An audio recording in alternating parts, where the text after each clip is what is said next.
Hello everyone, intermediate fail అయిపోయి EAMCET exam రాయొచ్చా? అసలు ఎంసెట్ ఎగ్జామ్స్కి అప్లై చేయొచ్చా ఇంటర్మీడియట్ ఫెయిల్ అయిపోతే అని చెప్పేసి చాలామంది అయితే మెసేజ్ చేస్తూ ఉన్నారు. చాలామందికి అయితే డౌట్స్ అయితే ఉన్నాయి. అవన్నీ కూడా నాకు కింద కామెంట్ సెక్షన్లో కామెంట్ చేయండి. వాటన్నిటికి కూడా నేనైతే రీజన్ అయితే చెప్తాను, సొల్యూషన్ చెప్తాను, నెక్స్ట్ ఏం చేయాలనేది కూడా చెప్తాను అనమాట. అలానే వీడియో చూస్తున్న ప్రతి ఒక్కరు కూడా వీడియోని లైక్ చేసి మీ ఫ్రెండ్స్ అందరు కూడా ఈ యొక్క వీడియోని షేర్ చేయండి. ఇలాంటి లేటెస్ట్ అప్డేట్స్ అన్నీ అప్పటికప్పుడు మీరు మిస్ అవ్వకుండా ఉండాలంటే వెంటనే మన ఛానల్ అయితే సబ్స్క్రైబ్ చేసి పెట్టుకోండి. మీరైతే బెల్ ఐకాన్ అయితే ఆన్ చేసి పెట్టుకోండి. అప్పటికప్పుడు నోటిఫికేషన్స్ అయితే మీకు అయితే రావడం జరుగుతుంది. అలానే మీకు డిస్క్రిప్షన్లో వాట్సాప్, టెలిగ్రామ్ లింక్స్ అయితే ఉన్నాయి. ప్రతి ఒక్కరు కూడా అందులో జాయిన్ అవ్వి వస్తున్న అప్డేట్స్ అన్నీ కూడా ఫాలో అవుతూ ఉండండి. అప్పటికప్పుడు లేటెస్ట్ అప్డేట్స్ అన్నీ కూడా మీకు అయితే ప్రొవైడ్ చేయడం జరుగుతుంది.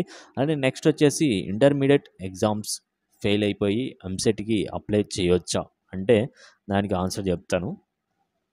ఇంటర్ ఫెయిల్, నెక్స్ట్ ఎంసెట్ ఎగ్జామ్కి అప్లై చేయొచ్చా?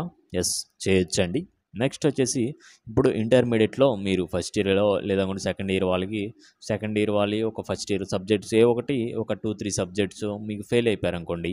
అవి ఏం చేయాలంటే నెక్స్ట్ మనకి సప్లీ ఎగ్జామ్ అనేది ఒకటి ఉంటుందన్నమాట. ఈ యొక్క ఎగ్జామ్ ఎప్పుడు ఉంటుందంటే ఎంసెట్ ఎగ్జామ్స్కి మీ యొక్క ఇంటర్ రిజల్ట్స్ వచ్చిన తర్వాత ఎంసెట్ ఎగ్జామ్కి 1 మంత్ ఉంటుందన్నమాట టైం.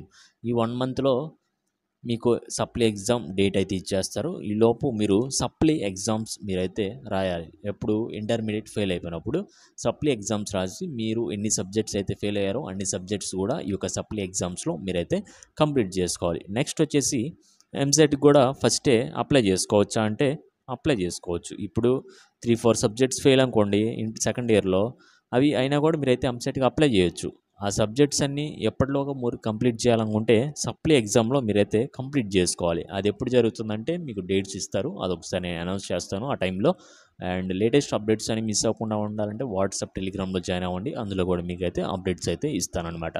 నెక్స్ట్ వచ్చేసి ఎంసెట్ రాయొచ్చు, అప్లై చేసుకోవచ్చు. అప్లై చేసి రాసిన తర్వాత ఎంసెట్ కౌన్సిలింగ్ జరుగుతుంది. మనకి కౌన్సిలింగ్ జరుగుతుందన్నమాట. కౌన్సిలింగ్ టైం కల్లా మీ యొక్క సప్లీ రిజల్ట్స్ అనేవి వస్తాయి. అది ఫస్ట్ రౌండ్ కౌన్సిలింగ్ కావచ్చు, సెకండ్ రౌండ్ కౌన్సిలింగ్ కావచ్చు. ఒకసారి లేట్ అయితే సెకండ్ రౌండ్లో మీరైతే పార్టిసిపేట్ చేస్తారు. ముందుగానే రిజల్ట్స్ వచ్చినాయి అనుకోండి, ఎప్పుడు ఎంసెట్ కౌన్సిలింగ్ కల్లా మీ యొక్క ఇంటర్మీడియట్ సబ్జెక్ట్స్ అన్ని కూడా మీరైతే కంప్లీట్ చేసుకొని ఉండాలి. అది ఏపీ వాళ్ళు కావచ్చు, టీఎస్ వాళ్ళు కావచ్చు, ఎవరైనా కూడా ఒక ఎంసెట్ కౌన్సిలింగ్ టైంకి మీ యొక్క ఇంటర్మీడియట్ సబ్జెక్ట్స్ అన్నీ కూడా కంప్లీట్ అయిపోయి ఉండాలి. అది ఫస్ట్ రౌండ్లో మీరైతే పార్టిసిపేట్ చేయొచ్చు. త్వరగా రిజల్ట్స్ వస్తే మీ యొక్క ఇంటర్మీడియట్ సప్లీ రిజల్ట్స్, లేదనుకుంటే సెకండ్ ఇయర్ అది సెకండ్ కౌన్సిలింగ్లో మీరైతే పార్టిసిపేట్ చేయొచ్చు అనమాట.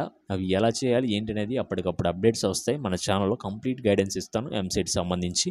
ఇంటర్మీడియట్ ఎగ్జామ్స్ కావచ్చు, నెక్స్ట్ వచ్చేసి రిజల్ట్స్ కావచ్చు, కౌన్సిలింగ్ గైడెన్స్ కావచ్చు, అన్నీ కూడా 1 by 1 క్లారిటీగా ఫాస్ట్ అప్డేట్స్ అయితే మన ఛానల్లో మీకైతే ప్రొవైడ్ చేయడం జరుగుతుంది. కాబట్టి వెంటనే మన ఛానల్ అయితే సబ్స్క్రైబ్ చేసుకొని బెల్ ఐకాన్ అయితే ఆన్ చేసి పెట్టుకోండి. ఎప్పటికప్పుడు వస్తున్న లేటెస్ట్ అప్డేట్స్ అన్ని కూడా ఫాలో అవుతూ ఉండండి. Okay guys, thank you.